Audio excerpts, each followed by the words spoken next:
Senadores escucharon durante 3 días a 60 expositores y la noche del jueves pasado emitieron el dictamen que habilita finalmente el tratamiento de la interrupción voluntaria del embarazo en el recinto para el próximo martes 29. Recordemos que la iniciativa llega a senadores ya con media sanción de diputados. Va a estar movidito la semana que viene por la zona y esperemos que, bueno, que podamos terminar el 2020 con lo que fue promesa de campaña, que es que esta ley saliera finalmente. Como te decía, va a estar movidito. Durante todo el 2020 y sobre todo en estos últimos 2 meses se debatió mucho, escuchamos de todo, desde los argumentos más sólidos hasta los más disparatados, ¿no es cierto?, a favor y en contra.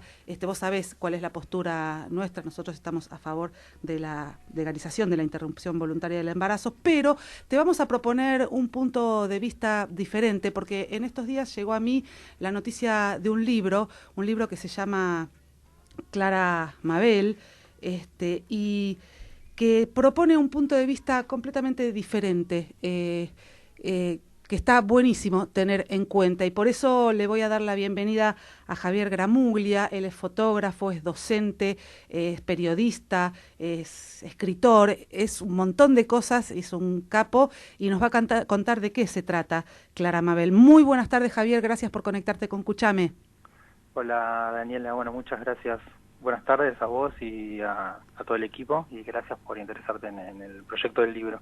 No soy periodista, escribo en una revista, pero no me considero periodista. Vos sos como yo, que cada vez que dice periodista, no, yo no hago como que, pero no soy.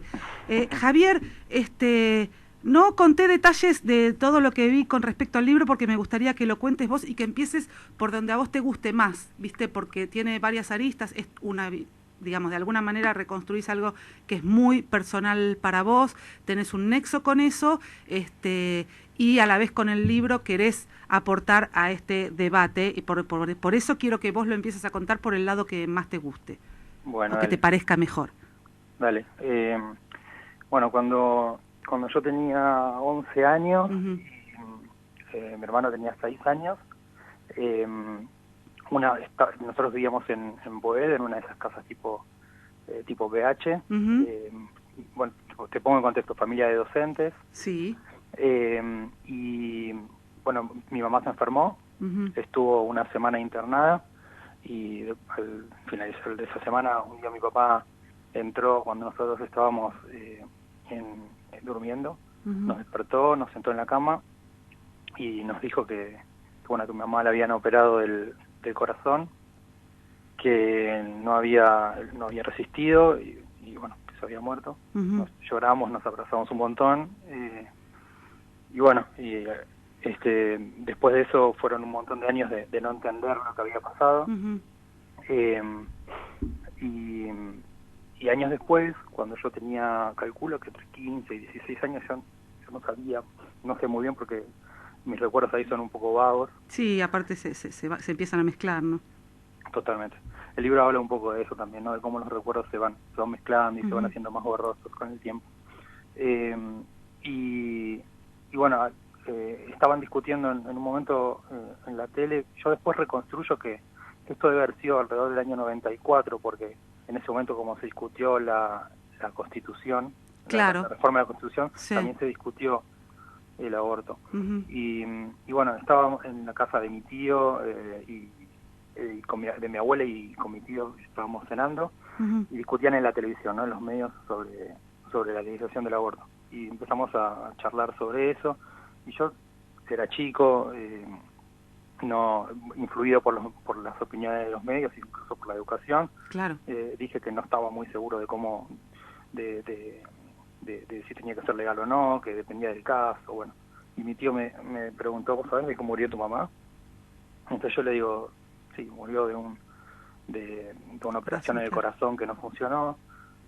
Y entonces él me dice, tenés que hablar con tu papá. Y ahí, cuando volví a mi casa, casi como una repetición de aquella otra vez de cuando teníamos 11 años, nos encontramos con mi papá y mi hermano en una cocina, y ahí nos cuenta que en realidad mi mamá había fallecido por una infección que había sido producida por un aborto, que obviamente fue realizado de manera ilegal, porque en este momento ni ahora se puede hacer de forma legal. O sea que era real, digamos, lo que nos había contado, pero no nos había contado, digamos, Claro, había hecho lo pero posible para protegernos para protegernos de alguna manera, porque al ser ilegal hay que, de alguna manera se lo cubre con una mentira, ¿no? totalmente. Sí, Además de que además ustedes eran chicos y tal vez entendían mejor que podía pasar algo en el corazón que algo por un aborto, ¿no? totalmente. Uh-huh. Sí, no cuestiono que nos haya dicho eso, pero bueno, cuando nos cuenta, digamos, cómo había sido, bueno, para mí fue un descubrimiento emocional, pero Sí. también empezar a pensar todo de otra manera, diferente, ¿no? Y cambiar el punto de vista desde ya. ¿Qué te pasó? ¿Cómo llegaste al libro, Javier? Bueno, en el 2015, 2016, hace unos años, mi papá estaba ordenando su casa Uh-huh. y encontró una caja con cosas que eran de mi mamá.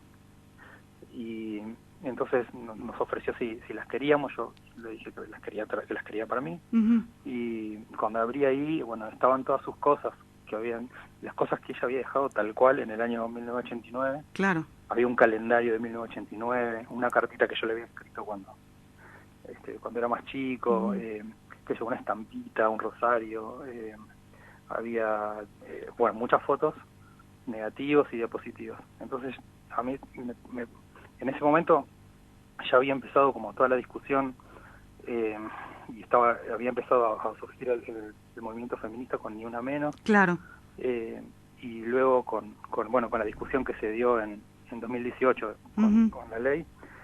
Y a mí, digamos, todo ese movimiento me permitió poder hablar del tema. Era un tema que para mí había sido tabú, Uh-huh. que nunca lo había hablado con nadie, y eso me permitió poder hablar.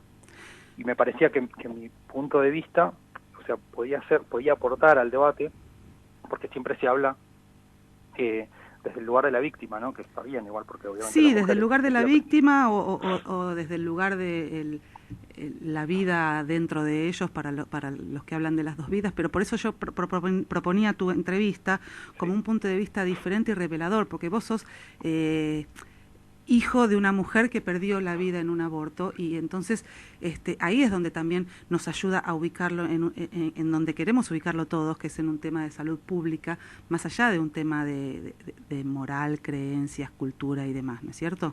Totalmente, sí.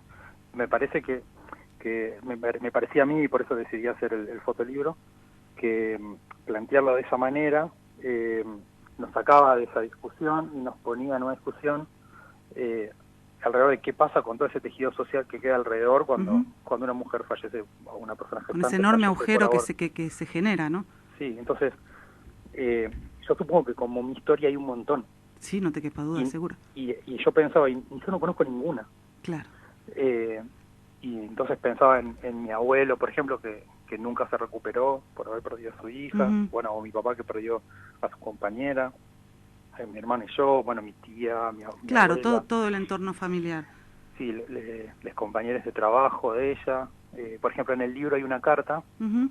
que le mandan sus compañeros de trabajo, que en el momento en que ella estuvo internada, Sí. hicieron una colecta de plata. Mira. Para ayudar a mi papá, porque había muchos gastos de internación y de la médicos. internación, Sí. y eso era el año 89 con plena hiperinflación y todo eso. Sí. Entonces hicieron entre los compañeros de trabajo y la familia una colecta. Yo pienso que todas esas redes de solidaridad que están alrededor, todas esas cosas están como invisibilizadas, y bueno, me parecía que de esto había que hablar también. Y lo que pasó interesante fue que después de que lo publiqué en mis redes sociales, Uh-huh. Varias personas me contaron de historias parecidas. Claro, se animaron, claro, abriste una puerta como para que muchos puedan entrar y encontrarse ahí junto con tu testimonio. ¿Fue sanador para vos encontrar todo lo que encontraste de tu mamá? Porque imagino que el recuerdo debía ser bastante borroso, ¿no? Sí, fue emocionante, y también creo que soy fotógrafo porque la fotografía es como un sustituto de la memoria, ¿no? Nos ayuda a recordar. Claro. Y encontrarme con esas fotos sí me ayudó a recordar, y también siento que quizás yo tengo ciertas herramientas para transformar eso en en una sublimación, digamos, de todo el dolor que produce la injusticia, ¿no? Absolutamente, a través de tu libro seguramente está bueno eso de empezar a personalizar las historias, porque si no parece que hablamos de números y de cosas absolutamente abstractas, y en Clara Mabel lo que vemos es todo, a tu mamá en todas sus formas y en todas sus facetas. ¿Dónde podemos encontrar el libro, Javier? Bueno, el libro está en la imprenta ahora. Uh-huh. Como es un proyecto totalmente autogestivo, o sea, lo financié todo yo, lancé una preventa. Ajá.